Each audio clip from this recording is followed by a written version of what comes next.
तो आज जो है हम लोग अपने विनायक बैच में 3 साल वाले के एनसीईआरटी कोर्स में हम लोग आज भूगोल के बारे में समझने का प्रयास करेंगे।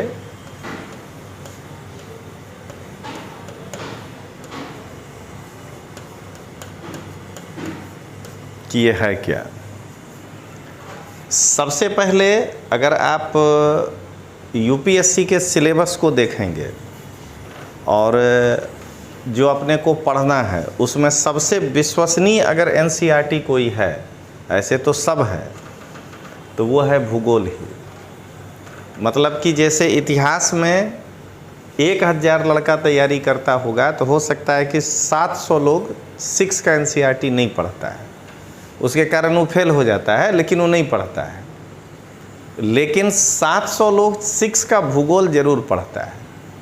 मतलब इसके बिना आप सीख ही नहीं पाएंगे।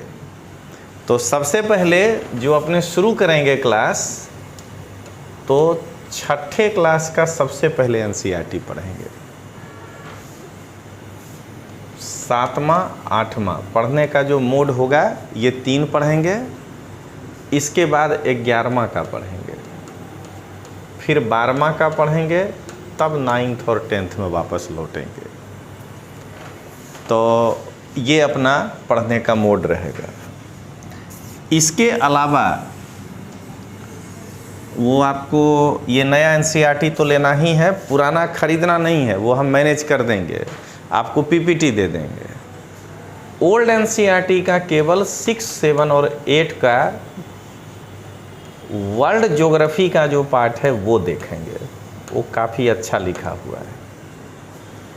जैसे आज सुबह वाला क्लास बढ़िया लगा होगा क्योंकि वो उसी मोड में शुरू किए हैं।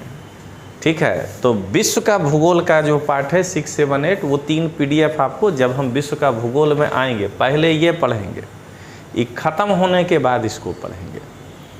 तो इस वे में हम लोग पढ़ेंगे। इसको नोट कर लीजिए। आप लोग लिखने में का कोताही करते हैं, पन्ना नहीं बचाना है। तो क्या कहते हैं, ये हम लोगों का पढ़ाई का होगा।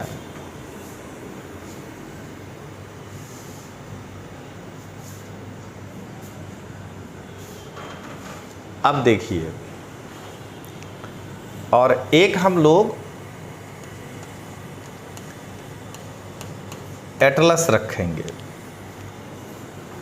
मैप। ठीक ना।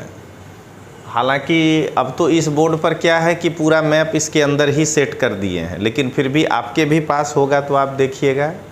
तो इसमें 2 मैप बढ़िया है, या तो ऑक्सफोर्ड आपके पास हो या तो टीटी के हो। इन दोनों में जो भी आपके पास है, एक तो दूसरे से काम चला लेना है। ठीक है। और जैसे आप दोनों साथे रहते हैं तो एक आदमी ऑक्सफोर्ड ले लेने का, एक आदमी टीटी के, तो सब आ गया दोनों। ठीक ना। तो ये जो है ये एक आपके पास मैप होना चाहिए। और ये मैप जिस समय आप एनसीईआरटी पढ़ रहे होंगे उस समय से ही आपके पास होना चाहिए। चलिए, तो अब शुरुआत करते हैं कि भूगोल के अंदर जो हमको कहता है सिलेबस पढ़ने के लिए वो क्या पढ़ना है। तो सिलेबस के आधार पर अगर भूगोल देखें, ऐसे तो अगर भूगोल को परिभाषा के आधार पर देखिएगा तो एक को कहते हैं भौतिक भूगोल और दूसरे को कहते हैं मानव भूगोल। मतलब भूगोल 2 ही प्रकार का है, फिजिकल और ह्यूमन। लेकिन अगर अपने सिलेबस के आधार पर देखें तो भूगोल को हम लोग 3 भागों में बांटकर पढ़ते हैं। पहला है भौतिक भूगोल। अब इस साल जब एनसीईआरटी कोर्स का ही नाम है तो यहाँ एनसीईआरटी छोड़ के कुछ पढ़ना नहीं है। अगर वो ऑथेंटिक बुक्स कोर्स का नाम होता तब बताते कि जो अगले साल पढ़ेंगे वो किताब का नाम बताएंगे, लेकिन वो किताब बिना एनसीईआरटी पढ़े आपको समझ में नहीं आएगा। मतलब वो नोट्स बना लेना, देखने में अच्छा लगना, वो एक अलग मुद्दा है, लेकिन आप उससे गेन नहीं कर पाएंगे। ठीक है। दूसरा, विश्व का भूगोल, वर्ल्ड ज्योग्राफी। यही एक ऐसा है जो विकास में आपको नहीं पढ़ाएंगे। विकास बैच यानी जो अगला साल आपका बैच होगा ऑथेंटिक कोर्स, ये जिस भी क्लास में हम पढ़ाते हैं वो एनसीईआरटी ही होता है। तो आपका ये पार्ट अगले साल बच जाएगा, ठीक है। इसी साल ये पढ़ेंगे और अगले साल हम लोग केवल ऑथेंटिक बुक्स भौतिक भूगोल और भारत का भूगोल देखेंगे। तो इंडियन ज्योग्राफी,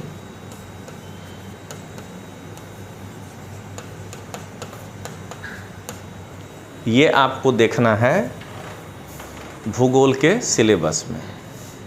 अब जैसे कल हम लोग इतिहास में घुसे कि आखिर प्राचीन भारत में क्या पढ़ना था, तो ये इसीलिए लिखा रहे हैं कि आपको पढ़ते समय टिक मारने में बने कि अच्छा सर आपने ये वाला चैप्टर पूरा कर दिया है।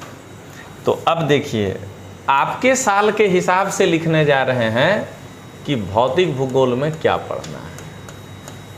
ऐसे तो जिस प्रकार से कल पढ़ाए थे आपको कि इतिहास को लिखने के लिए किन किन स्रोतों का सहारा लेना पड़ा, तो वैसे ही भूगोल को एक विषय के रूप में किन किन व्यक्तियों के प्रयास से आज जो हम विषय पढ़ रहे हैं वो एक विषय के रूप में कौन लेकर आया। लेकिन इसकी चर्चा एनसीईआरटी नहीं किया है किसी भी किताब में।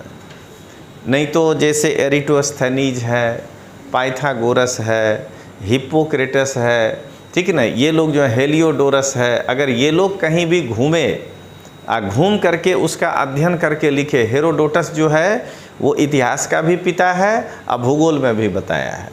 वो पूरा का पूरा काला सागर ब्लैक सी घूमा था और ब्लैक सी घूम करके जो अनुभव किया कि यहाँ की आबो हवा ऐसी थी, देखो ब्लैक सी के पास ऐसा है, उसका वो वर्णन किया। तो यहाँ ये नहीं पढ़ना है। यहाँ के हिसाब से जो आप पढ़ेंगे वो ये कि भौतिक भूगोल के 4 भाग होंगे। ये वाला भाग निकल कर आएगा 11वें के एनसीईआरटी में, ठीक है ना। छठे में इतना नहीं आएगा, छठे में ये होगा जो अभी लिखेंगे, 7वें में ये होगा और 8वें में ये होगा। और जब आप 11वें में जाइएगा तो जाकर के ये जो आज बता रहे हैं वो खुल कर आएगा। पहले भाग को कहते हैं सामान्य परिचय।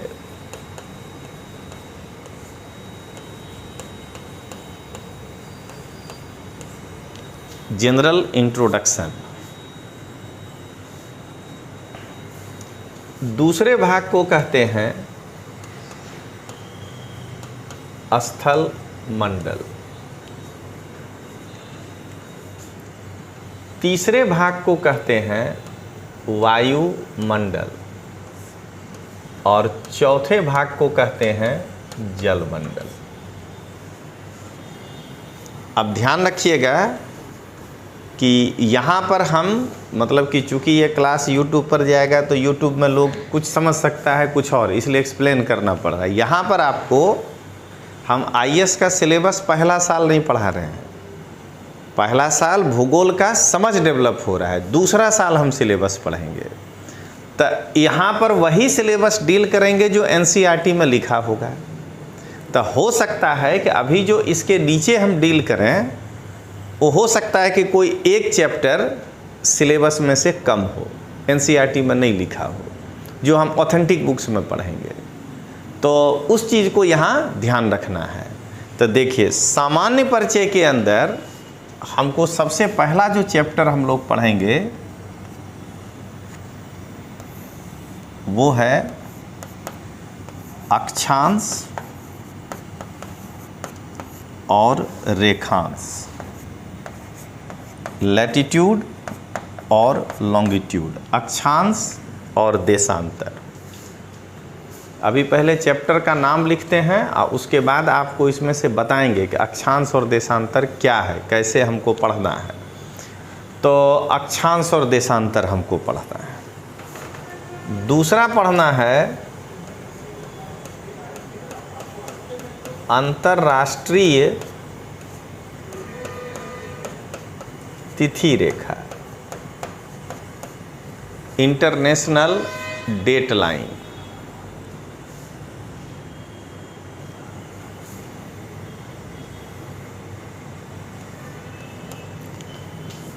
ये बताने के बाद लौट के आएंगे, बताएंगे ये क्या है, अंतर्राष्ट्रीय तिथि रेखा। इसके बाद बताएंगे पृथ्वी की गतियाँ, मोशन ऑफ अर्थ,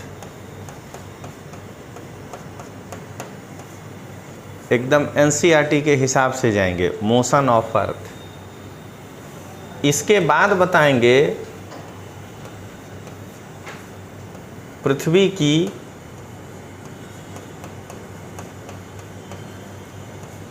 आंतरिक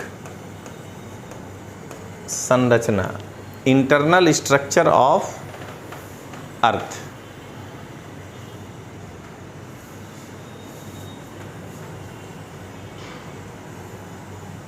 इसके बाद बताएंगे चट्टान, रॉक, खड़क, जिसको गुजराती में कहते हैं।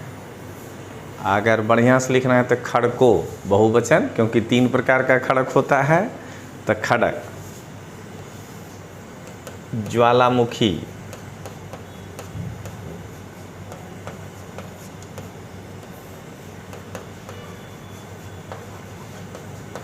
और भूकंप। अभी इसमें और भी बहुत सारे चैप्टर आ जाएंगे। जैसे इसमें एक चैप्टर ये आ जाएगा कि चट्टान पढ़े तो मिट्टी कहाँ गया, सॉइल, वो अगला साल। अभी पहले चट्टान बनना समझ जाएं, तब ना वही ब्रेक होगा तो मिट्टी बनेगा, तो फिर वो अगला साल। ठीक है, इसलिए यहाँ हम वो चैप्टर लिखे ही नहीं। इस पृथ्वी पर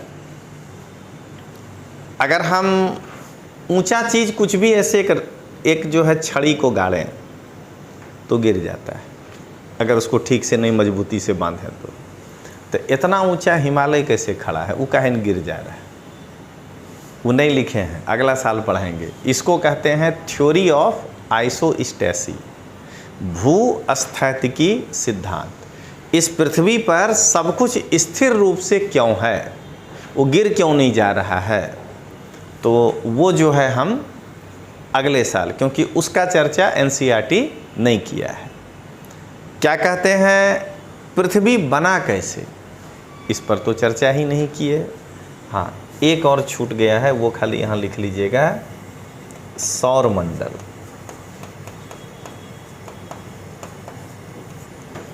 ये पढ़ना है, सौरमंडल। तो ये जो पृथ्वी है उसकी उत्पत्ति कैसे हुई, मतलब ब्रह्मांड में कोई बड़ा विस्फोट हुआ, उससे बना। पृथ्वी जो बना तो उसका शुरुआत में शेप गोल था कि नहीं था कि स्पाइरल था, वो कैसे बना, वो चैप्टर वो इस साल नहीं, उतना मगज पे नहीं देना है जोर। ठीक है ना। फिर जमीन के अंदर कुछ ना कुछ हलन चलन तो होते रहता है। तो मान लीजिए किसी चीज़ पे नीचे से ऐसे ताकत लगा, लगते लगते लगते लगते इसको इतना ही उठा के छोड़ दिया, तो अब धीरे धीरे लगा था, तो ये क्या हो गया, पहाड़। ठीक है। अब मान लीजिए अचानक लगे ताकत, अब फोड़ के निकल जाए तो ज्वालामुखी। जोरदार ताकत लगा, फोड़ नहीं पाया, तो देखिए यहाँ पे वाइब्रेशन हो रहा है कि नहीं, तब भूकंप। देख रहे हैं ना, वो कैसे होता है, उसके पीछे क्या सिद्धांत है, वो अगला साल। ये इतना हम आपको नहीं बताते, आपको सीधा ये बताते, ये बड़ा खतरनाक यंत्र है। ये जब जाएगा अभी यूट्यूब पर तो 2 कमेंट आ जाएगा, आ तो मैं छोड़ ही दीदा, छोड़े नहीं हैं। ये यही तो करामात है ना कि 3 साल में आपको व्यवस्थित ढंग से पढ़ाएंगे। पहला साल ये दिमाग में घुस गया तो अब अगला साल क्या होगा, ये दोबारा थोड़े पढ़ेंगे, इसमें कोई कंसेप्ट दोबारा नहीं है, एक ही बार समझाएंगे। इसमें कुछ नहीं है, इसमें कुछ नहीं है। यहाँ से फिर हम लोग पढ़ना शुरू करेंगे, डिटेल्स थोड़ा बढ़ेगा। तो उसी में उसके पहले ये जो 4 चैप्टर छोड़ेंगे विकास बैच में, वहाँ पर वही इन होगा कि अब थोड़ा मिट्टी भी पढ़िए, अब पृथ्वी कैसे बना वो भी देखिए, भू संचलन उसको कहते हैं, ज़मीन के अंदर हलन चलन, तो उसके बारे में देखेंगे। तो इसलिए अभी जो भी लिख रहे हैं वो यही समझिएगा कि एनसीईआरटी बेस हमको बताया जा रहा है। तो अब इसमें से स्थल मंडल की ओर बढ़ने के पहले देखिए, आपको एक छोटा सा चीज़ बताते हैं कि मान लीजिए अक्षांश और रेखांश हमको पढ़ना है। लैटिट्यूड और लॉन्गिट्यूड हमको पढ़ना है।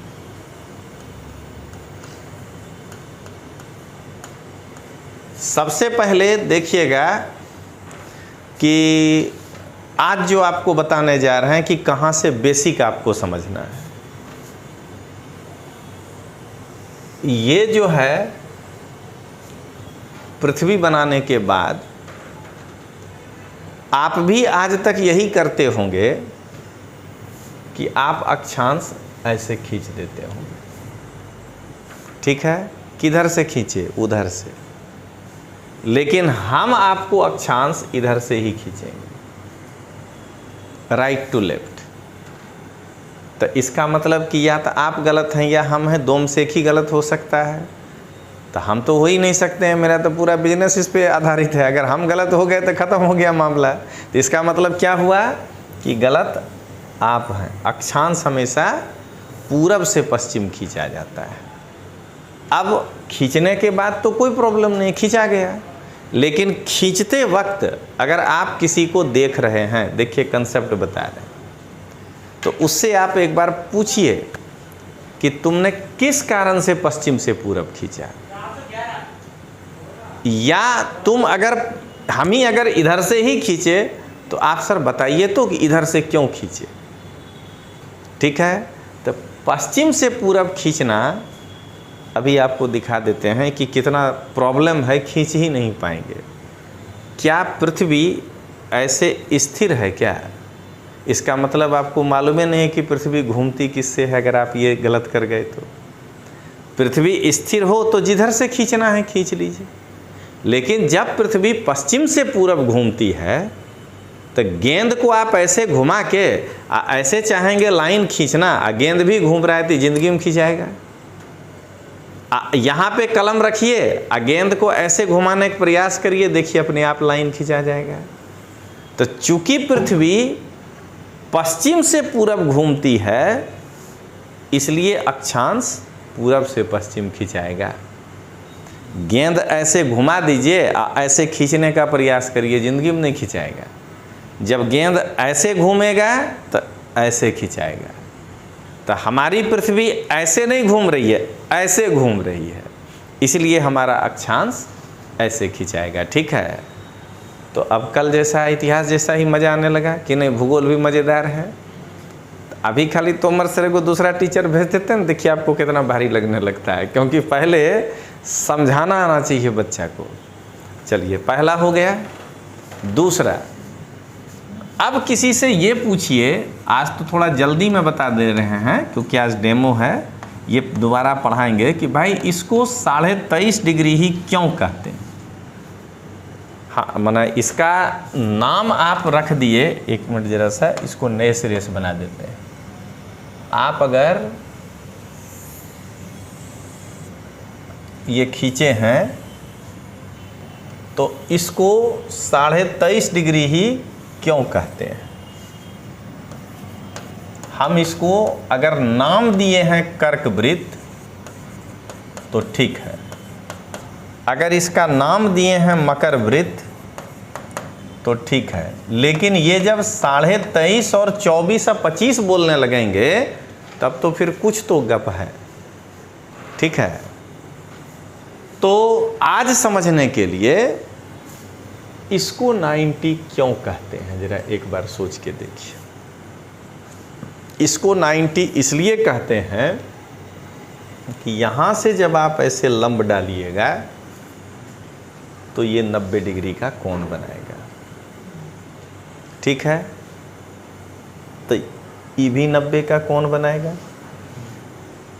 तो ये साउथ में बनाया तो 90 साउथ, और ये नॉर्थ में बनाया तो 90 नॉर्थ। अब आप 8वां में पढ़िए कि आप 10वां में पढ़िए, अब ऐसे एंगल गिरेगा ही ना, 89, 88, 86। तो इसका मतलब ये हुआ, क्लास में अच्छे से समझा देंगे कैसे, कि ये 23.5 डिग्री का एंगल बना रहा था, 90 से घटते गया 80, 60, 65, 40, तो इसलिए ये 23.5 हुआ है। तो इसका मतलब ये वाला भी 23.5 का ही एंगल बनाता होगा, इसलिए हम इसको 23.5 डिग्री कहे। अब एक भी बचा कुछ, 66.5 का एंगल विषुवत रेखा से बनाएगा तो 66.5। ठीक है, अब जरा बताइए कि ये गिरना शुरू हुआ 23.5 तक आ गया, तो अब जो गिरेगा तो 22.5 होगा, 21.5 होगा। ये लाइन गिरते गिरते इस लाइन पर आ गया तो अब कितना डिग्री का कोण बनाया, तो हम इसको 0 डिग्री कहेंगे। अब बताइए कि पूरा कंसेप्ट क्लियर हो गया। ये तो आज क्या है, डेमो। आज जब वो NCERT लेके बैठेंगे तो उसमें फिर जितना बात लिखा है सब न समझाएंगे। खाली आज आप देखिए कि हम NCERT ही छठा पढ़ा रहे हैं आपको, लेकिन आपको जब आप पढ़े होंगे 6 क्लास में तो क्या हुआ कि उसमें टीचर ऐसे नहीं बोला पढ़ने, ठीक है ना। तो आप क्या किए, अरे चलो ना नंबर लाना है, किसी तरह खींच तीर के पढ़ लेते हैं। तो अब देखिए परीक्षा में क्या प्रश्न आएगा वो बताते हैं। जब आप कोई छोटे एग्जाम में जाएंगे देने तो कहेगा कर्क और मकर वृत्त के बीच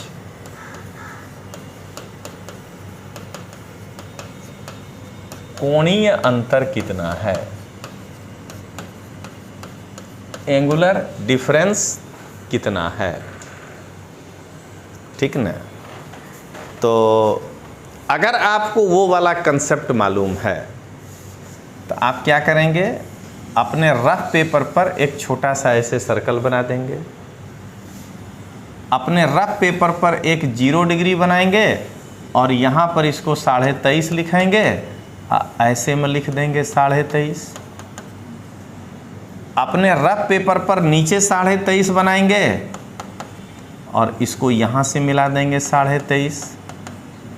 तो दोनों के बीच का अंतर तो पूरा वाला हुआ ना, तो दोनों जोड़ दीजिए, 47 डिग्री का अंतर है, ठीक ना। अब आपके साथ अगर आपको इन फ्यूचर विनायक बैच का लड़का तो अगर बोल देता है कि हमको तलाटी देना है तो हम तो उस पर खिसिया जाते हैं कि तुम 3 साल पढ़ रहे हो तो तुमको SDM के नीचे सोचने नहीं है, तलाटी का है सोच रहे हो।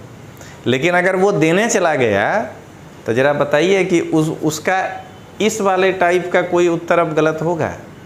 और जो खाली क्लास 3 कर रहा है तो रटेगा ना, उसको टीचर ऐसे नहीं बताएगा, वो याद करेगा कर्क ने मकर वृत्त बच्चे 47 डिग्री ना अंतर होई छे। अब पता चला कि अगला परीक्षा में कहा कि अब बताओ आर्कटिक ने मकर बच्चे शू होई छे, अभी तो पढ़ा नहीं, तो वो तो गड़बड़ा जाएगा। लेकिन देखिए आप क्या करेंगे, जैसे ही कहेगा आर्कटिक ने मकर वृत्त बच्चे, अब आप तुरंत क्या करेंगे, ये ऐसे एक खोल देंगे, क्योंकि आपको ये फार्मूला बता दिए हैं। आर्कटिक सर्कल 66.5 को कहते हैं, इसका मतलब ये 66.5 एंगल है, ठीक है। मकर वृत्त ये है नीचे 23.5, दोनों के बीच ये बड़ा वाला अंतर है, तो दोनों जोड़ दीजिए, यही ना होगा। 66 20 86, 3 99, अगला 90, ठीक है ना। तो 90 डिग्री का अंतर होगा। अब आपको अगला क्वेश्चन कहता है कि नहीं आर्कटिक ना कर्क वृत्त बच्चे शू अंतर होई छे। अब एक जान करके थोड़ा भारी दिए हैं, ठीक है, अभी तक जोड़ देते थे आप, उसमें माइनस करना है, अभी दिखाते हैं। अगर नॉर्थ को नॉर्थ से पूछे और साउथ को साउथ से पूछे तो माइनस करेंगे, और नॉर्थ साउथ पूछ दे तो प्लस करेंगे, बस यही ध्यान में रखना है। हम हमेशा कहेंगे कि भगवान बुद्ध बोले हैं कि कोई भी बात को आंख मूंद के नहीं मानना है, तोमर सर ही क्यों न बोले, पहले उसको देखना है। देखिए तो पहले आप एक 66.5 जो है ये यहाँ पे लगाइए, ठीक, और नीचे वाला है 23.5 अंतर पूछ रहा है, तो पहले ये 66.5 ये बड़ा वाला हुआ, ये बड़ा वाला हुआ, 23.5 डिग्री ये छोटा वाला हुआ। तो दोनों में अंतर क्या होगा, इसमें से इसको जो माइनस करिएगा वही ना अंतर होगा। इसलिए कहे कि नॉर्थ नॉर्थ या साउथ साउथ हो तो माइनस और नॉर्थ साउथ हो तो प्लस। अब जरा बताइए तो कि तलाटी वाला लड़का कितना रटेगा, अब वो मकर अंटार्कटिक रटेगा कि दक्षिणी ध्रुव उत्तरी ध्रुव रटेगा, और आप एक भी नहीं रटे, आपके दिमाग में घुस गया कि जितना डिग्री है विषुवत रेखा से उतना एंगल है। अब देखिए भूगोल में खाली खेला ही होता है ममता बनर्जी वाला। देखिए अब आपको यहाँ से लेकर के यहाँ तक में 90 डिग्री है, तो इसका माने 1 2 3 4 5 6 करते हुए 90, तो ऊपर आप 90 अक्षांश खींच सकते हैं। तो इसका मतलब 1 2 3 4 5 करते हुए नीचे भी 90 खींच सकते हैं। तो अब आपको पूछेगा कि पृथ्वी पर कुल कितने अक्षांश खींचे जा सकते हैं, तो जो नहीं पढ़ा है वो 180 में टिक मारेगा। इसको भूल गए क्या, इसका नाम ना जीरो है। तो ऊपर 90 और नीचे 90 और बीच में जीरो, तो 181 लैटीट्यूड खींचे जा सकते हैं। देख रहे हैं, तो यही जो है ये इतना सा इसलिए दिखाए कि यही खेला है एनसीईआरटी का। ये जितना बात बोले बस मेरे में यही हुआ अंतर कि हम ये आपको समझा दिए, बाकी ये सब ऐसे ही लाइन में एनसीईआरटी में लिखा हुआ है। इसीलिए जो बार बार हम लोग वो 12वां बच्चे को जोर देते हैं कि आप 1 साल का प्लान बनाइए। तो जो लड़का इस कोर्स से नहीं गुजरा है उसको प्लान बना के देना होता है, और आपको प्लान बना के देने की ज़रूरत ही नहीं है। मंडे को जो पढ़ाया गया वो अगला मंडे कंप्लीट होना चाहिए। हमको 1 साल में ये कोर्स ख़त्म करना है, तो आप अगर मेरे साथ पढ़ते रह गए तो आपका भी 1 साल में पढ़ा जाएगा एनसीईआरटी। जो क्लास मंगलवार को ख़त्म हुआ वो चैप्टर अगला मंगल को ख़त्म हो जाना चाहिए। देख रहे हैं ना, बुध को जो हुआ तो उसको अगला में लेकर मत जाइए। सोमवार वाला 7 बजे यहाँ से जा रहे हैं तो पढ़ जाइए घर में जाके मंगल के क्लास के पहले, और फिर मंगल वाला रात से लेके बुध के क्लास के पहले पढ़ जाइए। देखिए आप क्लास के साथ रीडिंग देते रहिएगा और आपके ऊपर कोई बर्डन ही नहीं आएगा। एक दिन संडे क्रिकेट भी खेल लीजिएगा चलेगा, मतलब रोज़ जो है पढ़ने नहीं है। अगर क्योंकि अभी आप 12वां ही पास करके आए हैं तो हफ्ता में एक दिन क्रिकेट भी खेल लीजिएगा तो कोई दिक्कत नहीं। 3 बरस 12 घंटा नहीं पढ़ना है, उतना देर कोई पढ़ ही नहीं सकता है। वो क्वांटिटी है, क्वालिटी नहीं है। 12 घंटा या 14 घंटा वो जिस साल फार्म भरना है ना उस साल फार्म भरने के बाद पढ़ना है। 4 महीना जो जम के पढ़ा जाता है। अभी तो आप 2 घंटा क्लास किए ना, उसके बाद खाली 4 घंटा घर में पढ़ के देखिए। मतलब कि आप रोज़ कहेंगे कि अब कल वाला कैसे पढ़ें, ख़त्म हो गया मेरा। 2 घंटा के क्लास में जो पढ़ाएंगे तो कितना पढ़ा पाएंगे? 2 घंटा में 10 पन्ना, तो आप 4 घंटा में 10 पन्ना उसके बाद पढ़िए दोबारा, तो आपको लगेगा कि ये हम सब तैयार कर गए हैं। तो अब जो है अक्षांश समझ में आ गया। अब जरा सा देखिए एक खेला इसी तरह रेखांश का, लॉन्गिट्यूड। ये पूरा का पूरा एक लेक्चर लगेगा खाली अक्षांश और रेखांश पढ़ाने में, 2 घंटा। लेकिन अभी देखिए तो रेखांश जो है वो ऐसे खींचा जाता है।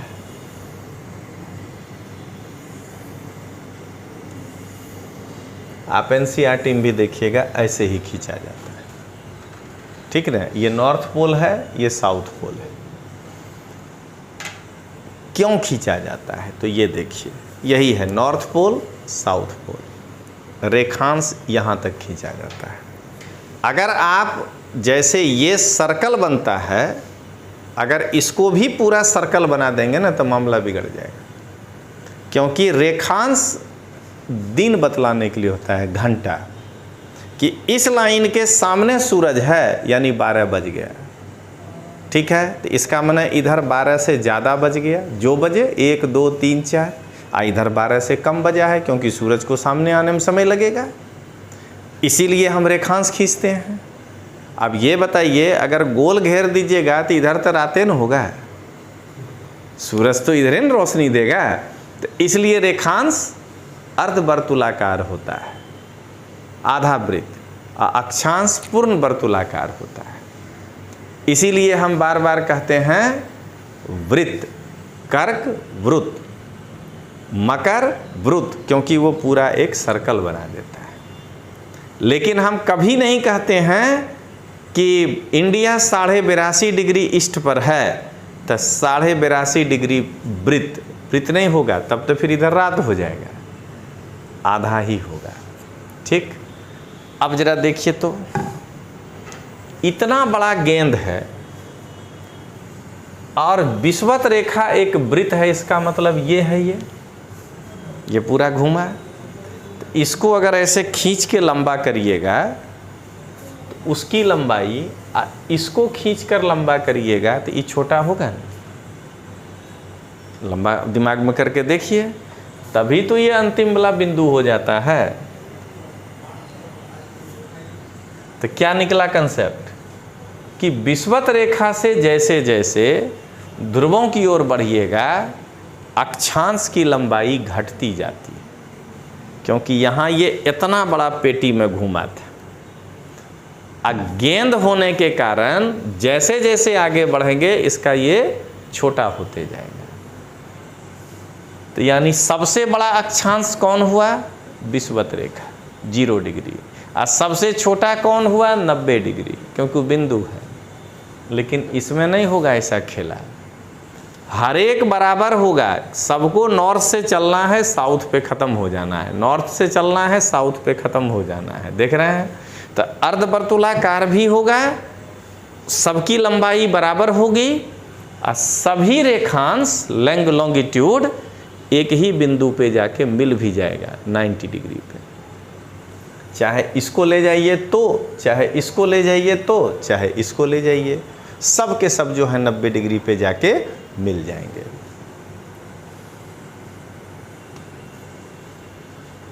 अब पक्का उम्मीद करते हैं कि भूगोल भी पढ़ने में घबराइएगा नहीं, लगेगा ये भी उतना ही मज़ेदार है। ठीक है, तो ये एक छोटा सा अक्षांश रेखांश आपको बताया। इसी तरह ना वो मैप रहेगा उस दिन, तब इंटरनेशनल डेट लाइन समझ पाइएगा, अंतर्राष्ट्रीय तिथि रेखा।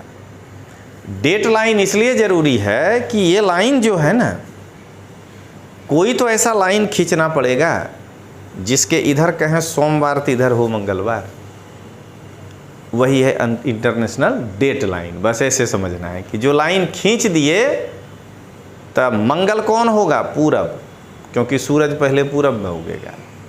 अब किधर पूरब किधर पश्चिम वो क्लास में देखेंगे, लेकिन दिमाग में क्या रखना है कि उस रेखा से पूरब जो होगा वो मंगल होगा और पश्चिम सोमवार होगा, एक दिन पीछे। या ये अगर शुक्र होगा तब पश्चिम गुरुवार होगा, अगर पश्चिम संडे है तब पूरब मंडे है, एक दिन आगे है। समझ गए? ये है अंतर्राष्ट्रीय तिथि रेखा। तो अभी हम लोग क्या देखें? सामान्य परिचय के अंतर्गत इतने सारे चैप्टर हमको पढ़ना है। ठीक है, अब आइए स्थल मंडल, इसमें आपको क्या पढ़ना है?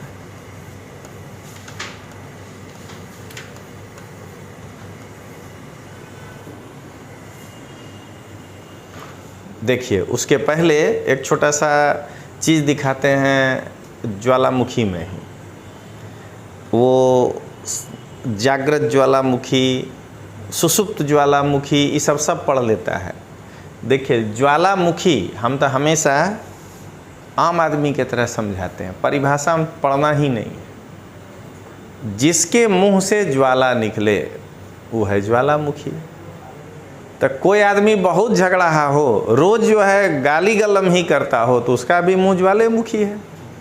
समझ गए? तब पृथ्वी के मुख से जो ज्वाला निकलेगा उस मुख को कहेंगे ज्वालामुखी। तो मान लीजिए पृथ्वी का ये वाला मुख है जिससे ज्वाला निकल रहा है, तो ये कहलाया ज्वालामुखी। लेकिन इसको ये भी इतना छोटा है कि इसको क्या कहेंगे स्पेशल नाम। तो अभी ये एक छिद्र के बराबर है, छेद, तो इसको ज्वालामुखी छिद्र कहेंगे, अन्यथा अंग्रेजी में वेंट कहेंगे। ठीक है, अब बार बार ज्वालामुखी होने से ऊपर का मुंह फोड़ देगा, क्योंकि वो आग का गोला है। तो इसका मतलब अब इस छेद नहीं रहा, अब इसके बीच जो है थोड़ा सा ये बड़ा हो गया, ठीक ना। तो वेंट अगर बड़ा होगा तो उसको कहते हैं क्रेटर। अब और बड़ा होगा, बार बार ज्वालामुखी हो रहा है तो अब ये और बड़ा हो गया, तो इसको कहते हैं कॉल्डेरा। आपको एक एक चीज़ ऐसे समझाएंगे, एकदम बेसिक, ठीक है। तो सबसे इनिशियल अवस्था वेंट था, जब वेंट थोड़ा बड़ा हो गया तो इसको कहे क्रेटर, और उससे भी बड़ा हो गया कॉल्डेरा, ठीक है। उससे भी बड़ा अगर हो जाए, उससे बड़ा इसके बाद बड़ा हो ही नहीं पाएगा, देख रहे हैं हाइट हम कम करते जा रहे हैं, तो इसको कहते हैं सुपर कॉल्डेरा। अब सुपर के बाद कुछ नहीं बचता है, ये जमीन पर आ गया, वैसे समझना है। अब देखिए तो ये वेंट कैसे है। वेंट, एक आदमी कारपोरेटर का चुनाव जीत कर गया, वो कितना बोल सकता है, ऊपर से उसके पार्टी का अगर कह दे बड़ा पदाधिकारी, जिला प्रदेश अध्यक्ष, शांत हो जाओ, मत बोलना, मेरा इस आदमी से डीलिंग हो रहा है, इसको पार्टी में लेना है, तो बेचारा भेंट है, थोड़ा मोड़ा बोल के रह जाएगा। क्या कहते हैं, जिला स्तर का कोई कार्यकर्ता है तो वो थोड़ा ज़्यादा बोलेगा, क्रेटर है, ठीक ना। प्रदेश लेवल का है तो कॉल्डेरा है। अब मोदी साहब हैं, उनको कौन रोकेगा, तो सुपर कॉल्डेरा, जितना ज्वालामुख से निकालना है निकालिए। तो क्या देख रहे हैं, हर जगह एक ही चीज़ है पढ़ने का, खाली बस क्या है, रूप बदल जाता है। तो ये जो है चार चीज़, ये आपको हम बताना चाह रहे थे। तो देखिए ऐसे हर एक में पढ़ाएंगे आपको, मतलब चाहे ज्वालामुखी हो, चाहे जो है आपका ये भूकंप हो, सब हम लोग इस तरह से पढ़ेंगे। आइए अब जरा स्थल मंडल के सिलेबस को देखते हैं कि इसमें अपने को क्या पढ़ना है। तो देखिए अब असली पढ़ाई यहाँ से शुरू होता है, जिसको रियल में भूगोल कहा जाता है, नहीं तो क्या नाम दे दिए थे, क्या कहते हैं, सामान्य परिचय। तो इस पृथ्वी पर सबसे पहले जो बना उसको कहते हैं प्रथम श्रेणी का उच्चावच, अंग्रेजी में कहते हैं रिलीफ, और गुजराती में कहते हैं भूमि आकार, ठीक ना। उच्चावच, घबराना ही नहीं है, ऊंचा, अवच माने नीचा, सबसे ऊंचा और सबसे नीचा, हिमालय से लेकर के प्रशांत महासागर के तलिया तक को एक साथ जब कहना होगा तो कहेंगे उच्चावच। गुजराती में तो और क्लियर है कि भूमि का आकार, भूमि आकारो, देख रहे हैं। तो इस पृथ्वी पर सबसे पहला जो भूमि आकार बना है वो बना है खंड और महासागर, पहले यही बना, उसके बाद ही कुछ बना है।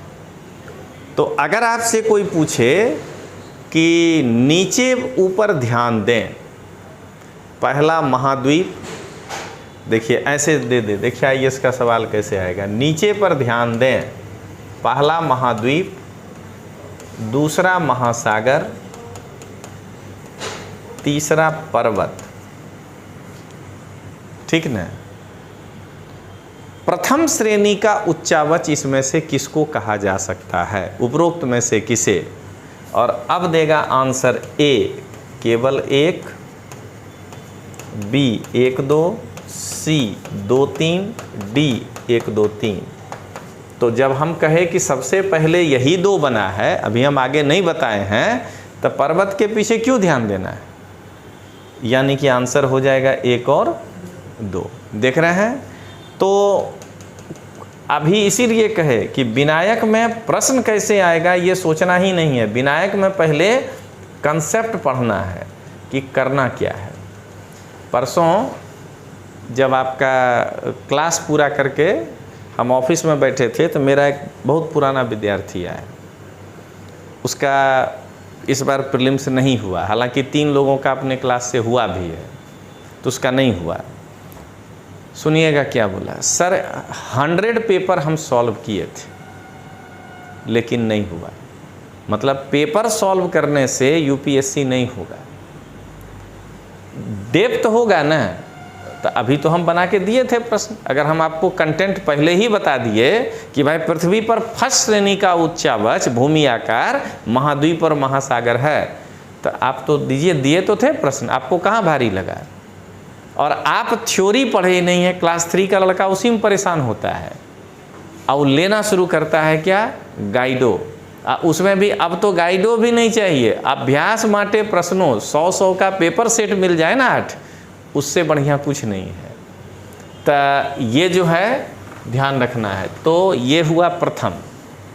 अब महाद्वीप और महासागर के बनने के बाद ये भी कैसे बना वो अगले साल पढ़ाएंगे, वो नहीं है एनसीईआरटी में। उसके बाद क्या बना इस पृथ्वी पर, उसको कहेंगे द्वितीय श्रेणी का भूमि आकार। तो इस पृथ्वी पर उसके बाद बना पर्वत, माउंटेन। तो हम लोग पढ़ेंगे पर्वत क्या है, कितने प्रकार का है, कुछ पर्वत का उदाहरण कि गेड पर्वत किसको कहते हैं, मुड़दार ब्लॉक किसको कहते हैं, ज्वालामुखी किसको कहते हैं, ये सब। उसके बाद नहीं बना, पैरेलल ही बना है, लेकिन फिर बना है उच्च प्रदेश, गुजराती में जिसको आप कहते हैं पठार, प्लेटू। द्वितीय श्रेणी के उच्चावच में बना मैदान, मैदान के बाद बना सरोवर, और सरोवर के बाद बना द्वीप। बाद कोई नहीं बना, सब साथे बना, लेकिन महाद्वीप और महासागर के बनने के बाद ये बना। तो इस पांचों को कहते हैं द्वितीय श्रेणी ना भूमि आकारो। समझ में आ गया? तो इसको पढ़ाएंगे आपको। अब इनके बनने के बाद क्या बना, तो अब जब इसके ऊपर घसारा होगा, चाहे नदी करे, चाहे पवन करे, चाहे बर्फ करे, और चाहे जमीन के अंदर बहने वाला नदी करे, और चाहे तो सागर भी करे। लेकिन स्थल मंडल पढ़ रहे हैं तो सागर को छोड़ दीजिए। तो क्या देख रहे हैं, उसके घसारा से जो बनेगा वो होगा तृतीय श्रेणी का भूमि आकार। खाली घसारा से का है, जो आप अभी पढ़ रहे हैं एक कहीं तो निकालिएगा परीक्षा में कॉपी पर, तो निक्षेपण। तो वो जो ऊपर से नदी घसारा किया उसको जो लाके रख दिया, तो वही तो डेल्टा बन गया ना। देख रहे हैं, तो निक्षेपण से बना डेल्टा। और यहाँ पर जो घसारा किया, घस के बन गया खीण, घाटी। तो घाटी घसारा है, घा से दोनों होता है, और निक्षेपण से डेल्टा है। तो क्या देख रहे हैं, त्रिकोणमुख जिसको आप कहते हैं गुजराती में। तो क्या देख रहे हैं, घसारा और निक्षेपण, अपर्दन और निक्षेपण से जो बनेगा वो कहलाएगा तृतीय श्रेणी ना भूमि आकार। अब चौथा में कुछ नहीं होता है, चौथा में प्रलय होगा कि कुछ नहीं बचेगा, ऐसे समझिएगा। तो तृतीय श्रेणी के भूमि आकारों में कौन कौन जिम्मेदार है, तो नदी और उसके द्वारा उत्पन्न स्थलाकृति, ये है पहला। तो हम लोग ये पढ़ेंगे कि नदी कौन कौन से आकृति बनाता है। नदी यानी तेना द्वारा उत्पन्न भूमि आकारों। तो दूसरा लिख दीजिए यही बात, हिमनद और उसके द्वारा उत्पन्न स्थलाकृति। अब अगर ये एक एक आकृति एनसीईआरटी में नहीं होगा तो हम एक एक नहीं पढ़ाएंगे, जितना होगा पहला साल वो कंसेप्ट पढ़ेंगे। और पवन और उसके द्वारा उत्पन्न स्थलाकृति,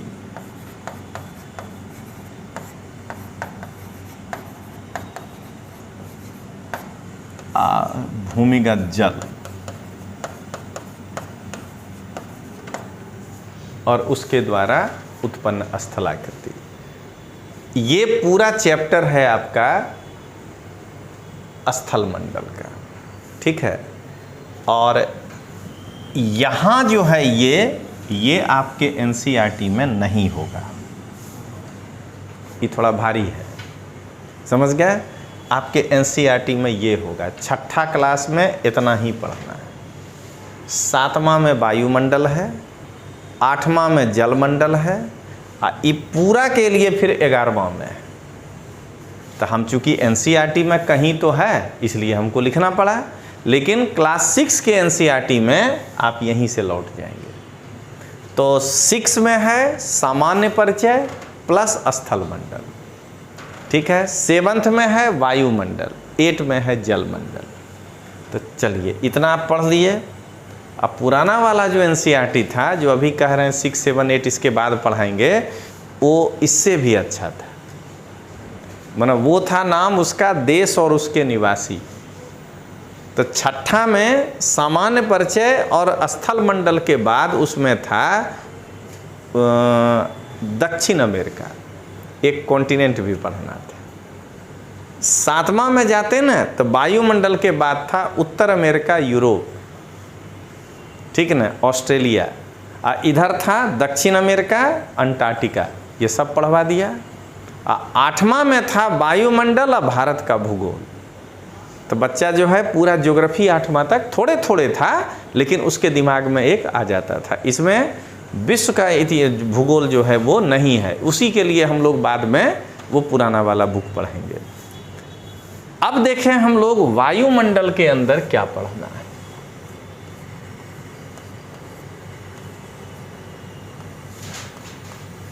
एटमॉस्फेयर,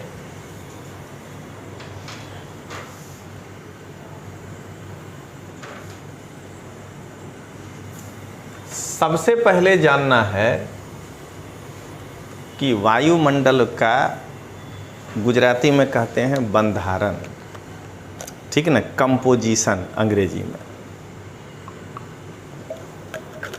कितना नाइट्रोजन है, कितना ऑक्सीजन है, बच्चा से पढ़ रहे हैं 21%, 78%, ठीक ना, वही वाला। तब पहला चैप्टर हो गया, हिंदी में कहते हैं उसको संघटन, कंपोजिशन, पहले ये पढ़ना है। इसके बाद हमको पढ़ना है वायुमंडल की संरचना। ये क्या है जरा देखिए। आज आपको केवल एक समझाने के लिए, ये सब अपने डिटेल्स पढ़ेंगे, समझाने के लिए बता रहे हैं कि दिमाग में रखना ही नहीं है कि कोई भी मतलब की चीज़ भारी है। समझाने वाला आदमी अच्छा है तो सब आसान है। एक बार का घटना बताते हैं कि हम बड़ौदा से आ रहे थे एक्सप्रेस हाईवे से, तो हम बैठे थे सेंट्रो में, वो चला रहे थे। तो मेरे बगल से एक बड़ी गाड़ी गुजरा, वो 70-80 लाख वाला है। तो मेरे साथ एक विद्यार्थी बैठा था, वो दोनों अभी ऑफिसर है, क्लास 2, उसमें विद्यार्थी था। तो एक बोला BMW है, तो दूसरा बोला कि नहीं वो बंगड़ी वाला गाड़ी है, ठीक है। तो वो दोनों आपस में मैंने डिस्कशन करने लगा। तो हम बोले क्यों कंफ्यूज हो रहे हो, पकड़ लें, देख लेना कौन वाला गाड़ी है। कहा क्या बात कर रहे हैं सर, सेंट्रो से आप BMW पकड़ लीजिएगा। हम के यार गाड़ी में दम नहीं होता है, चलाने वाला में दम होता है। तो आप नहीं मानेंगे, 120 पर सेंट्रो चला के उसके पैरेलल ले आए, और उसके बाद हम बोले कि देखो ज़्यादा देर नहीं जा सकते हैं, देख लो कौन वाला है। तो BMW निकला। अंत में उसके आगे हो गए हम कि अब उसको जाने दो। तो क्या देख रहे हैं, उसी तरह विषय भी वही है कि आपको पढ़ाने वाला आदमी कैसा है वो इम्पोर्टेंट। तो देखिए क्या है, ऊंचाई पर जैसे जैसे हम जाएंगे हवा के अंदर ये जो कंपोजिशन है वो बदलेगा, टेम्परेचर बदलेगा, ऊंचाई के साथ टेम्परेचर घटेगा। इन सब चीज़ों को ध्यान में रखते हुए यहाँ से लेके 640 किलोमीटर तक उस गुण के आधार पर हम इसको 4 भागों में बांटते हैं। इसको हम लोग 4 भागों में बांटते हैं। तो देखिए पहला भाग, ये जो है मेरा लाइन टेढ़ा नहीं हुआ है, ये लाइन ही टेढ़ा है, क्योंकि अगर आप ऊंचाई की बात कर रहे हैं तो यहाँ से अगर जो ऊंचाई होगा वो ऊंचाई यहाँ से तो नहीं ना होगा, तब विषुवत रेखा पर इसकी ऊंचाई ज़्यादा होगी और क्या कहते हैं ध्रुव पे कम होगी, इसीलिए टेढ़ा खींचे। ठीक है, तो ये 8 से लेके 18 किलोमीटर तक होता है। इसको कहते हैं हम लोग क्षोभ मंडल, ट्रोपोस्फियर। जो कुछ भी आप देख रहे हैं हवा में, आकाश में, कि बादल बना, बिजली चमक रहा है, सब ये 18 किलोमीटर के अंदर ही होता है। ये सब यहाँ बताएंगे कैसे होता है। और इसमें जब आप ऊंचाई के साथ आगे बढ़ेंगे तो तापमान गिरेगा। इसको कहते हैं ट्रोपोस्फियर, क्षोभ मंडल। अभी एकदम सतही पढ़ा रहे हैं आपको। देखिए तो अब मेरा लाइन सीधा हो गया।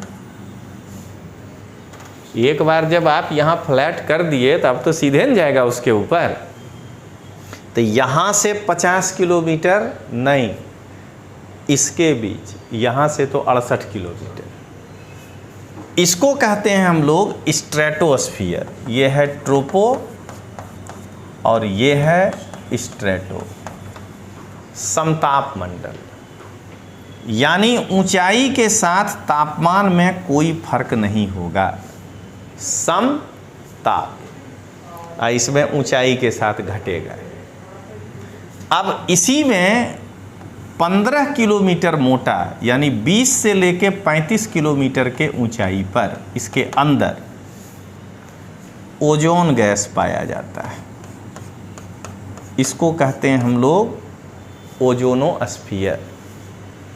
तो अभी विकास विनायक बैच में आप जो जान गए वो फाइनल ईयर में भी लोग नहीं जान पाता है। अगर आपसे अभी पूछ दे कि बताइए ओजोनोस्फीयर किस मंडल में पाया जाता है, ट्रोपो में कि स्ट्रेटो में कि मीजो में, अगला भी नाम बोल देंगे तो आप आराम से बता देंगे और वो लड़का खोज में पड़ जाएगा जो बिना समझे पढ़ता है। अब ये ओजोनोस्फीयर से ये पढ़ने के बाद जब पर्यावरण पढ़िएगा तब समझ में आएगा कि ओजोन में होल कैसे होता है। ठीक ना। तो पहले ओजोन इतना मोटा है 20 किलोमीटर। इस पर जो सूरज की रोशनी आती है तो वो अल्ट्रा वायलेट जो रे होता है उसको ये रिफ्लेक्ट कर देता है, इसका नेचर है। तो हम लोगों को उससे रक्षा हो गया। ठीक है। और रक्षा होने के कारण हम चमड़े के कई डिजीज से बच गए। क्लियर हो गया। अब होता क्या है, दिन में सूरज की रोशनी में ये O3 से टूट करके O2 + O हो जाता है और रात को फिर ये वापस O3 हो जाता है। वो दोनों फिर जुड़ जाता है। तो क्या हुआ, दिन को इतना मोटा था तो रात को O2 + O होने से दिन को तो थोड़ा सा सिकुड़ा, रात को फिर वापस उतना ही हो गया, कोई टेंशन नहीं था। अब आप घर में किए सत्याग्रह कि मोटरसाइकिल तो जोइए नहीं तो नहीं जाएंगे कोचिंग, तो पापा दे दिए आपको। बस निकाले कार्बन मोनोऑक्साइड, डाइऑक्साइड तो निकला नहीं, बस ये हो गया CO2। तो रात को इतना मोटा था, दिन को इतना छोटा हुआ क्योंकि यहाँ पे O2 + O है। लेकिन अभी रात को इतना कैसे होगा, क्योंकि कार्बन मोनोऑक्साइड तो उसके 10 ऑक्सीजन को चुरा के लेकर भाग गया था। तो क्या होगा, ये धीरे धीरे धीरे धीरे सिकुड़ने लगेगा। इतने सा कंसेप्ट है ओजोन लेयर डिप्लीशन, ओजोन के परत में क्षय होने लगा। क्लियर हो गया। ये जानेंगे तब ना ये समझ में आएगा। इसीलिए हम लोग ये अब YouTube पर ये सब खोले, नहीं तो पहले ये सब लेके आते ही नहीं थे, क्योंकि कोई सुनेगा ही नहीं। क्योंकि वहाँ तो एकदम आज नया टीचर, ये अलग ये अलग नहीं, पहले ये उसके बाद ये समझ में आएगा। ठीक है ना। अब बताइए वो इतना पतला हो गया, अगर घटते घटते तो छेद हो जाएगा, उसके बाद बचेगा क्या, तो ओजोन होल। ठीक है। तो छेदा हो जाएगा, तब चिंता का विषय ये होगा कि क्यों कार्बन मोनोऑक्साइड इतना छोड़ते हैं। AC चला रहे हैं तो CFC क्यों इतना छोड़ रहे हैं। ठीक है ना। तो इस कारण से प्रॉब्लम हो रहा है। ये तो उससे भी खतरनाक है, ये तो एक ही ओ लिया था, ये तो O2 के साथ ही दोस्ती कर लेता है। वो बेचारा खोजते रह जाता है कि मेरा दोस्त कहाँ गया। वो है विनायक, O2 है विकास, कार्बन मोनोऑक्साइड है विश्वास। तो अब आप विकास वाला के लेके भाग जाइएगा तो विनायक वाला तो सोचने में ही पड़ जाएगा। तो क्या देख रहे हैं, जब ये होने लगा तब कहिएगा कि यार जापान का क्योटो शहर में बुलाओ सबको, पूरे विश्व के आदमी को। तो कितना इजी लग रहा है। ये नहीं जानिएगा तो पर्यावरण का किताब खोलिएगा तो लिखेगा क्योटो प्रोटोकॉल। अरे प्रोटोकॉल का मतलब यही है कि वहाँ कुछ तय होगा कि इससे ज़्यादा कार्बन मोनोऑक्साइड नहीं छोड़ना है। आपका देश इतना बड़ा तो 3 किलो छोड़िएगा, आपका देश इतना छोटा 1 ही किलो मिलेगा छोड़ने के लिए। यही प्रोटोकॉल तय होगा। समझ गए, इतने को कहते हैं प्रोटोकॉल। ठीक है, इसी में आएगा आगे ग्रीन हाउस गैस। तो कुछ भी कंसेप्ट नहीं समझना है इसमें। कार को जब आप रखते हैं, क्या कहते हैं, बाहर धूप में, तो कांच ही कांच है, घुसने के बाद क्या हाल होता है। कांच का नेचर है कि वो एनर्जी को आने देता है, जाने नहीं देता है, सूरज की रोशनी। इसीलिए एसी जब चलाया जाता है तो उस गाड़ी में जो क्या कहते हैं बस होता है, उसमें पर्दा लगा दिया जाता है। अगर सूरज का रोशनी आ रहा है तो पहले क्या देखते थे, हल्का काला फिल्म लगा देते थे तो गाड़ी ठंडा रहता था। अब वो खुलवा दिया पुलिस, वो तो खुलवाया इसलिए कि आतंकवादी भी हो सकता है। तो अब जो ये सूरज का रोशनी डायरेक्ट घुसेगा आपके कांच में, तो एक तक गर्मी आ रहा है तो एसी कैसे उतना मैनेज करेगा। तो आप 1 को 2, 2 को 3, 3 को 4 करते रहते हैं। हकीकत क्या है आप समझ ही नहीं पा रहे हैं। ठीक है, तो क्या देख रहे हैं आप, इसी का नाम है ग्रीन हाउस। तो वही है इसका करामत कि कार्बन मोनोऑक्साइड जो है अगर वातावरण में ज़्यादा मात्रा में है तो वो एनर्जी को सोख करके ऊपर नहीं जाने देता है, फिर उसको इसी पृथ्वी पे छोड़ देता है। तो हो तो गया, कार के अंदर आ गए, यही है ग्रीन हाउस। ठीक है, तो वो सब गैस जो पृथ्वी जो ऊर्जा को फेंकेगा उसको अवशोषित करके अब फिर उसी पृथ्वी को वापस कर दे, ऊपर नहीं जाने दे अंतरिक्ष में, उसको कहते हैं ग्रीन हाउस गैस। क्लियर हो गया।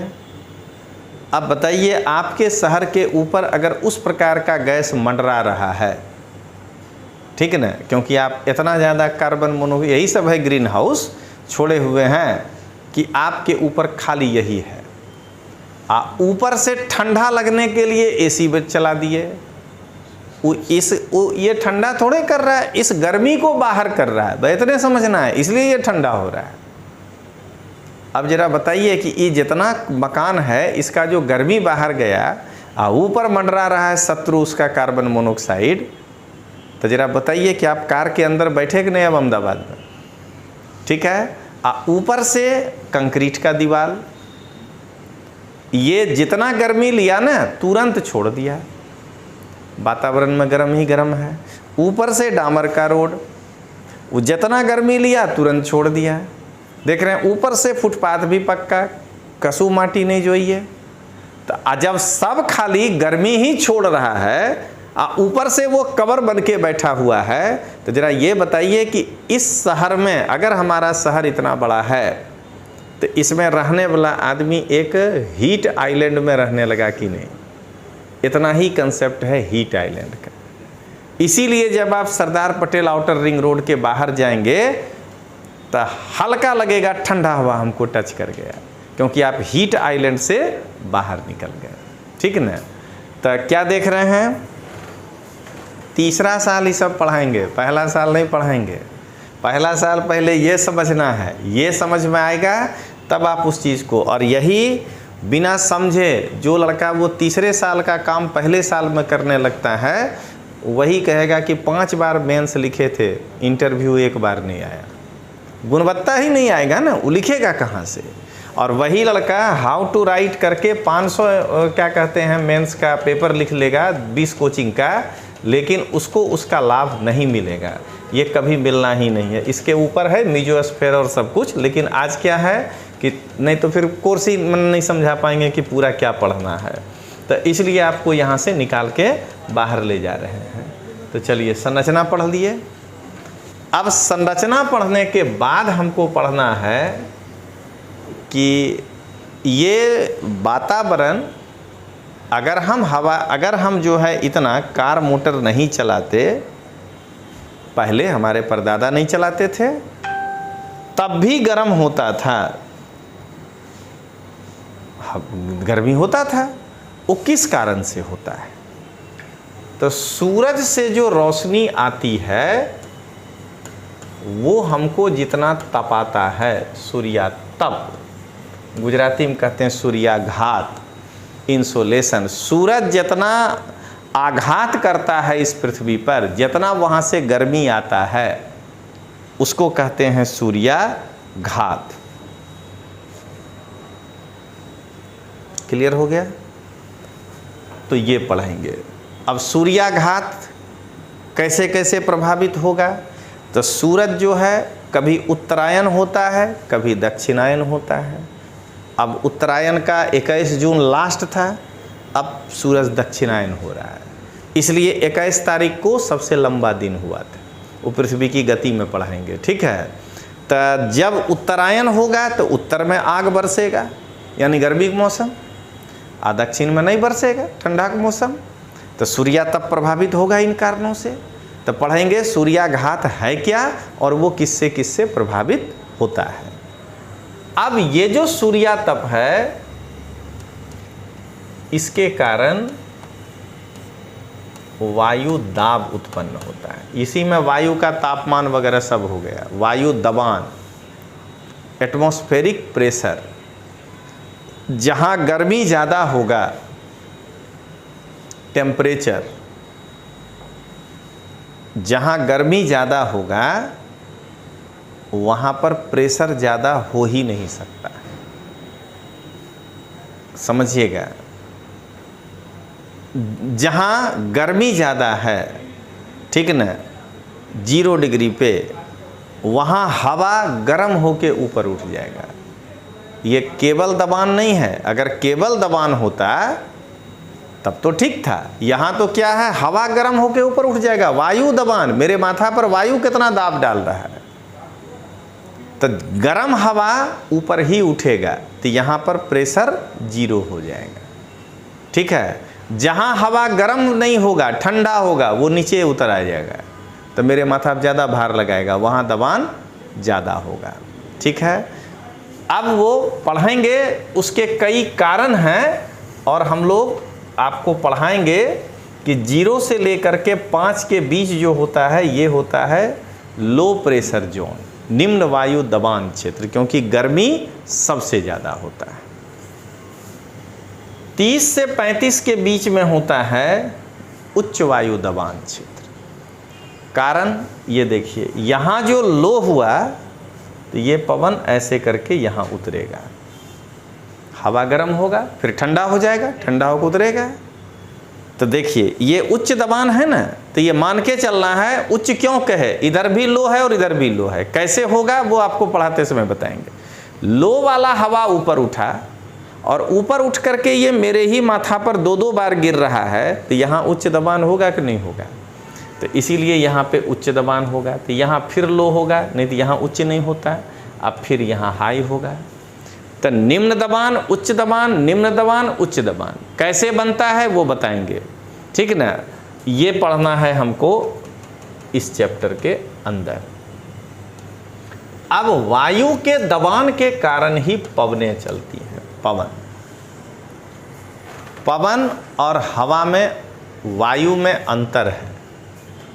आप जब कहते हैं कि ठंडी पवन चाले छे, चल रहा है, तो इसका मतलब कि ऊपर जो हवा घूम रहा है, या एसी वाला जो हवा है, ये ठंडी पवन नहीं है। रोड पर जाके खड़े होइए और जब वो नाक पे आके मारे तब है पवन। यानी ऐसा जो चलता है उसको कहते हैं पवन, हॉरिजॉन्टल। अब पंखा घुमा के हवा दीजिएगा तो पवन नहीं है, ये ध्यान रखिएगा, ठीक है। तो हॉरिजॉन्टल डायरेक्शन में जो चलता है उसको कहते हैं पवन, ठीक है। और ये क्या होगा, हाई प्रेशर से लो प्रेशर की ओर बहेगा। जाहिर है कोई आपको धक्का मारेगा तो आगे बढ़ जाइएगा, तो धक्का दिया यानी दबाव दिया तो आप आगे जाइएगा। एक कारण बताए तो पवन कितने प्रकार का होता है, परिभाषा तो पढ़ लिए। एक पवन ऐसा होगा जो सालों भर एक ही दिशा में बहेगा, उसका डायरेक्शन नहीं बदलेगा। कैसे, तो ये देखिए, जैसे ये अगर लो प्रेशर बेल्ट है और ये हाई प्रेशर बेल्ट है तो इसकी दिशा सालों भर हाई से लो की ओर रहेगा, दिशा नहीं बदलेगा, ठीक है। लेकिन आगे पढ़ाएंगे कि अगर पृथ्वी स्थिर होती ना तो ये ऐसे होता है। पृथ्वी घूम रही है, घूमने के कारण क्या है, पवन की घनता कम है तो वो डायरेक्शन डिफ्लेक्ट हो जाएगा। वो कैसे होगा वो बताएंगे। अभी याद रखना है नॉर्थ, ऊपर वाला क्या है, नॉर्थ। नॉर्थ में है आर शब्द, आर नॉर्थ। आर का मतलब राइट हैंड, तो इसको घुमा देना है राइट हैंड, यानी इसकी दिशा ऐसे डिफ्लेक्ट हो जाती है। साउथ में आर नहीं है यानी नॉट राइट मतलब लेफ्ट, ठीक ना, तो इसकी दिशा लेफ्ट घुमा देनी है। लेकिन ध्यान रखिएगा लेफ्ट राइट करते समय ऐसे खड़ा होना है और उसके बाद देखना है लेफ्ट हैंड, ठीक है। अब देखिए तो अगला पवन फिर ये हाई प्रेशर से इधर बहेगा, ठीक ना, यहाँ हाई है फिर यहाँ लो है तो ये अपने राइट में घूम जाएगा। तो अब ऐसे सोचिए ये अपने लेफ्ट में घूमेगा तो यानी ये दिशा। अब अगला पवन फिर यहाँ हाई प्रेशर है ऐसे बहेगी तो इसका दिशा तो यही होगा। तो पृथ्वी पर टोटल 3 प्रकार की पवनें हैं जो अस्थाई बहती हैं। ये पवन व्यापार करने में मदद करता था, पहले मशीन नहीं था तो लोग पाल वाला जहाज, तो क्या करना है, हवा के डायरेक्शन में अगर जहाज जा रहा है पाल खोल दीजिए, उसको हवा धक्का देके जहाज को लेकर के चला जाएगा, ठीक है ना। हवा के विपरीत जाना है, पाल जो है वो खींच लीजिए, आपको थोड़ा मेहनत कम पड़ेगा। तब व्यापार करने में ये हवा मदद करता था, इसलिए हम इसको कहते थे। और सब आपको नक्शा में दिखावेंगे, चिंता नहीं करिए कि कैसे इसको कहा गया व्यापारिक पवन। ये देखने में लगता है पश्चिम दिशा से आ रहा है, वहाँ जब जाइएगा तो एहसास होगा। नाम पड़ गया वेस्टर्लीज, पश्चिमिया पवन, पछुआ पवन। आइए ध्रुव से आता है तो ध्रुवी पवन। 3 प्रकार की पवनें इस पृथ्वी पर हैं जो एक ही दिशा में बहती हैं, इसको कहते हैं स्थायी पवन, परमानेंट, ठीक ना, प्रेवलिंग विंड। या ग्रही पवन, ग्रह पर एक ही दिशा में बह रहा है। पवन का दूसरा जो प्रकार है वो है, पवन का दूसरा प्रकार है उसको हम लोग कहते हैं पीरियोडिकल विंड, सामयिक पवन। अगर दिन भर वो ऐसे बह रहा है तो रात में ऐसे बहने लगेगा, उसका डायरेक्शन बदल जाएगा। कैसे बदलेगा तो ये देख लीजिए, आपको दिखा देते हैं। ये रहा समुद्र, अभी एक डायरेक्शन दिखाते हैं, यहाँ पर निकल गया दिन। तो हम जानते हैं कि पहले ज़मीन गर्म होगा उसके बाद पानी गर्म होगा, पहले बाल्टी गर्म होता है फिर पानी गर्म होता है, ठीक ना। तो जब ज़मीन गर्म होगा तो यहाँ की गर्म हवा हल्की होके ऊपर उठ जाएगी, तो इसका जगह लेने के लिए यहाँ की ठंडी हवा इधर चली आएगी, क्योंकि यहाँ लो प्रेशर बन गया है। अब यहाँ लो बन गया तो ये ऊपर की ठंडी हवा इसका जगह लेगा। इस प्रकार से पूरा दिन ऐसे करके ये बहेगा। चूँकि ये पवन समुद्र से आ रहा है, इसको कहेंगे समुद्री समीर, ठीक ना। अब देख लीजिए तो वही समुद्र है, लेकिन रात हो गया। आधा चांद बना दीजिए, समझ जाएगा रात हो गया आदमी। जो घर में भी ध्यान रखिएगा, ये जो आप समझा रहे हैं, पापा मम्मी चाचा चाची मामा मौसा मौसी जो एकदम नहीं गुस्साए, नहीं होता है कभी गुस्साते नहीं, उनसे दूर रहिएगा। वो जिस दिन गुस्साए फिर वो 5 दिन तक ठंडा नहीं होंगे। आज जो हरदम गुस्साए, तोमर सर का आदत है नहीं याद समझने का, उनको आधा घंटा बाद याद नहीं रहता है कि किस पे गुस्साए थे। तो क्या देख रहे हैं, ये देर से गरम हुआ था, मतलब देर से गुस्सा हुआ था तो देर तक गरम रहेगा। आई जल्दी गरम हुआ था तो जल्दी ठंडा होगा। तो रात को यहाँ की पवनें गरम हो करके ऊपर उठ जाएगी, इसका जगह ये लेने आएगा। इस प्रकार से एक साइकिल चलते रहेगा। और चूंकि ये पवन स्थल से समुद्र की ओर चला, इसलिए हम इसको कहेंगे स्थलीय समीर। पहला साल पढ़ लिए ये, देखिए तीसरा साल ही क्या प्रॉब्लम लेकर आएगा। ये आप चलने दीजिएगा तब न चलेगा। आप ऐसा तो बम्बई में चलेगा ना, समुद्र के किनारे। आप बम्बई में यहाँ पर इतना फैक्ट्री ला दिए कि पानी के गर्मी से यहीं गर्मी रात में भी ज़्यादा है। यही है पर्यावरण। तो पता चला कि दिन में भी समुद्री और रात में भी समुद्री ये चल रहा है, क्योंकि स्थल ज़्यादा गर्म हो गया था। नतीजा कि रात को जो समुद्र से हवा चलेगा तब तो फिर आप उल्टा पवन बहा दिए, वो गर्म होगा। तो इसलिए बम्बई दिन के तुलना में रात को ज़्यादा गर्म हो जाएगा पर्यावरण के साथ अगर छेड़छाड़ करिएगा तो। देख रहे हैं, पवनें 3 प्रकार की होती हैं। ऐसा ही कहलाता है पर्वत समीर, घाटी समीर, बहुत सारे हैं इसमें। और एक विंड है जो कहीं लोकल चलता है, जैसे आप कहते हैं लू, उत्तर भारत में चलेगा, दक्षिण भारत में ये नहीं चलता है। तो पूरे विश्व में एक लिस्ट हम लोग पढ़ेंगे कि कहाँ कहाँ लू चलता है। ठीक है, लू के जगह पे कुछ और नाम, कहीं खमसिन नाम होगा, कहीं ब्लिजर्ड, मतलब कहीं ठंडी हवा, कहीं गर्म हवा, उस तरीक़ा से लोकल विंड पढ़ेंगे। ये कहलाता है पवन। ध्यान रखना है कि हम आपको जो कोर्स में एनसीईआरटी में है वही बोल रहे हैं। अब पवन चलेगा तो बरसात होवे न करेगा, अगला अपने आप समझ लीजिए। तो यानी कि प्रेसिपिटेशन, अंग्रेजी में वर्षण। अब ये वर्षा जो है वो 3 प्रकार का होगा। एक यहाँ पे समुद्र है और सूरज का रोशनी सीधा पड़ रहा है, इसका पानी भाप बन के उठेगा, बादल बनेगा, वहीं बारिश करा देगा, इसको कहते हैं संवहनीय वर्षा। एक जो है समुद्र के ऊपर से चला, बारिश तो कराता नहीं, बीच में आ गया पहाड़, पहाड़ को पाके वो ऊपर उठ गया, बादल बन गया, बारिश करा दिया, पर्वतकृत वर्षा।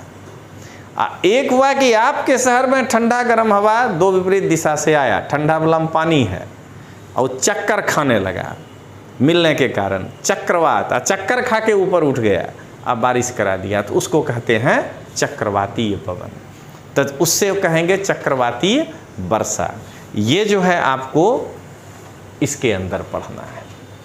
तो एनसीईआरटी कोर्स के अंदर यही चीज़ मेन समझना है। अब थोड़ा सा कंसेप्ट आ जाएगा कि भाई बारिश के लिए भेज का होना ज़रूरी है, आर्द्रता, ह्यूमिडिटी, तो एक थोड़ा इसमें भेज पढ़ लेंगे, आर्द्रता।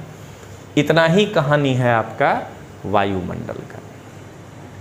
फिर भी इतिहास से ज़्यादा जाने, सिलेबस उसमें कंसेप्ट जाने थे। सिलेबस में तो प्राक इतिहास नहीं पार कर पाए कल, इसमें तो कम से कम भौतिक तो पार करने जा रहे हैं, इतना तो साफ दिख रहा है।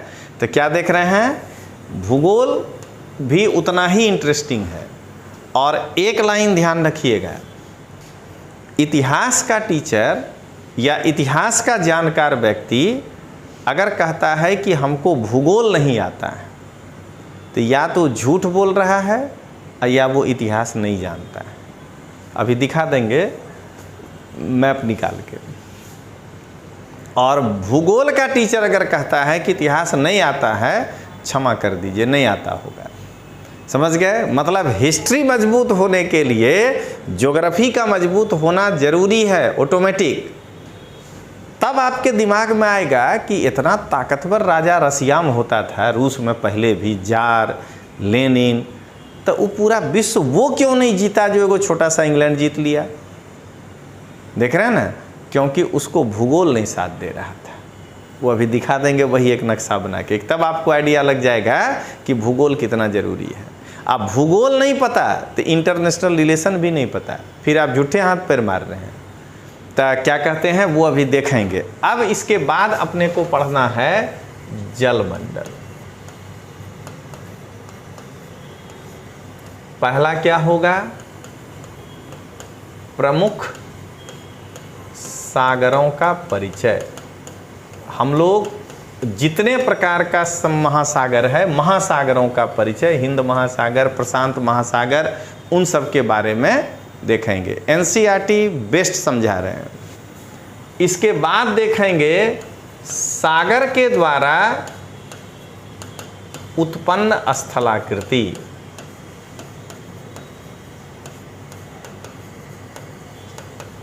सागर के घसारा से जो बनेगा, सागर के निक्षेपण से जो बनेगा, ठीक है, इस स्थलाकृति को भूमि आकारो। ठीक, इसके बाद हम लोग पढ़ेंगे सागर में महासागरीय धारा, ओशेनिक करंट, सागरीय तरंग, मोजा जिसको कहते हैं वो, और अंत में पढ़ेंगे ज्वार और भाटा, भारती अने ओट, ठीक ना, स्प्रिंग एंड टाइड। अब ये इतना जब आप पढ़िएगा तब आप कहिएगा कि मेरा भौतिक भूगोल पूरा हुआ। ये बड़ा नहीं है, इतिहास में तो 2 ही चैप्टर बताए हैं। अभी प्राग के आगे निकलते रखेंगे एक दिन वो भी, क्योंकि वो तो बिना पूरा बताए कैसे होगा।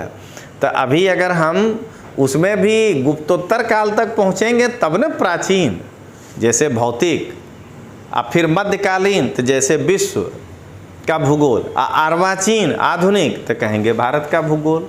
यही दोनों सबसे बड़ा है, क्योंकि दोनों में 3-3 भाग है।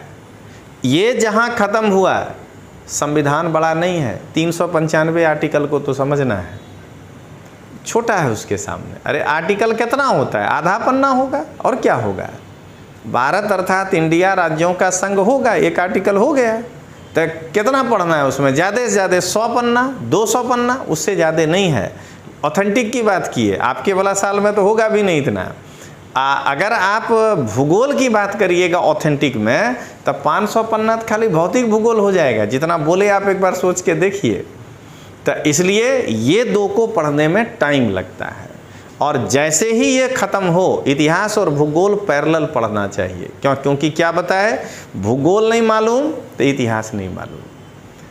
उसके बाद पढ़िए राज व्यवस्था, इकोनॉमी, 2 विषय एक साथ। अब धीरे धीरे समझ में आ गया होगा कि क्लास आपके भले 5 दिन चलेंगे, लेकिन पहले 2 विषय उठाएंगे। इसीलिए आप याद करिए, हम इतिहास भूगोल 2 ही कहें, खरीद के अभी लाइए।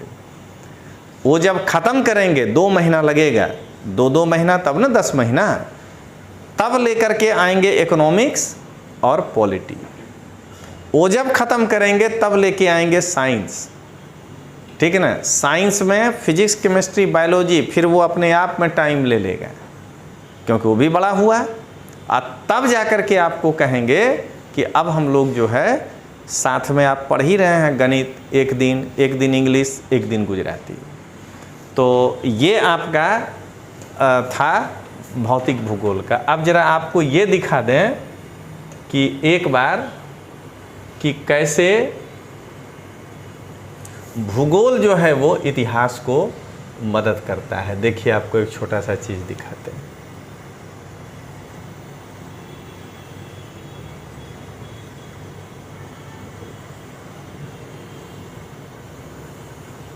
देखिए ये जो है आपका, ये है पूरे विश्व का मैप, ठीक है।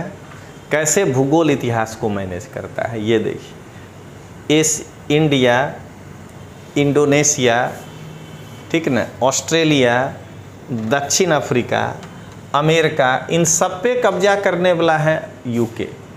एक इंडोनेशिया को छोड़ के, जो कि इतना छोटा सा देश है। तो इतना बड़ा देश क्यों नहीं कब्जा कर लिया, इधर से निकल जाता है ना। भूगोल साथ नहीं दिया, क्योंकि ये जो सागर है, ये पढ़ाएंगे आपको धारा के कारण, ये साल में 3 महीना जम जाता है बर्फ से। तो अगर ये राजा गर्मी में यहाँ कब्जा कर भी लेगा तो ठंडा में तो 3 महीना इधर से कट गया, तो फिर कोई और कब्जा कर लेगा, यानी हर साल लड़ना पड़ेगा। अगर रसिया ये रूट अपनाता है निकलने का, तो इंग्लैंड और फ्रांस ये दोनों भी ताकतवर देश है, दो के बीच से निकलना है।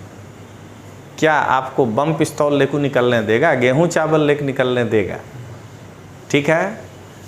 और तीसरा इसके निकलने का है काला सागर। देखिए इसीलिए ये यूक्रेन के पीछे पड़ा है, समझ गए। देखिए यार कैसे समझ में आएगा। ये जो काला सागर है, इसमें से ये देखिए यहाँ छोटा सा जगह से ऐसे निकलेगा और ये जो है चला जाएगा, क्या कहते हैं, ऐसे मेडिटेरियन सी में। यहाँ से ये क्या करेगा, ऐसे स्वेज नहर के माध्यम से लाल सी, और फिर जहाँ जाना है जाए, और इधर ये ऐसे निकल के जहाँ बिजनेस करना चाहे करेगा। ठीक है। अब जरा बताइए, ये काला सागर में अगर ये देखिए इतना बड़ा एरिया है यूक्रेन का, अगर ये यूक्रेन इतना बड़ा एरिया अमेरिका को दे दे, छोटा देश है, गिरवी रख देगा कि मेरी रक्षा करिए, तो जरा बताइए, तो गांव में 2 राइफल वाला को आमने सामने खड़ा कर दीजिएगा तो वहाँ क्या होगा। माने रूस अमेरिका दोनों एक ही सागर में घूमने लगे तब क्या होगा। इसलिए रूस कहता है यूक्रेन को कि खबरदार, तुम मार इसीलिए खा रहे हो, जो कहता है नाटो में शामिल नहीं होना। समझ गया ना, मतलब कि ब्लैक सी में घुसने नहीं देंगे हम किसी को, लड़ाई इस बात को लेके है। समझ गए। तो देख रहे हैं यही एक, लेकिन उस समय जब स्वेज नहर नहीं था तो इसके लिए तो फिर इतना लंबा घूम के आना पड़ता ना। तो अगर रसिया को भूगोल साथ देता तो रसिया ही हो सकता था इंडिया को कॉलोनी बना लिया होता। समझ गए।